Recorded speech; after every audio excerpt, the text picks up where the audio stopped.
Hi, in front of me is Infinix Hot 9 and today I would like to show you how you can download and apply live wallpaper called Shadow Galaxy. Firstly, open Play Store, then type Shadow Galaxy and download this app from this developer.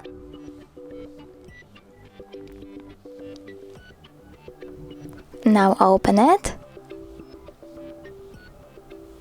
click Settings and customize your wallpaper, but I don't want to change anything, so I'll just go back, click Open, tap Set Wallpaper and Home Screen.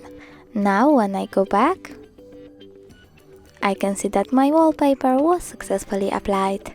Thanks so much for watching. If you enjoyed this video, don't forget to leave a like, comment and subscribe. Bye!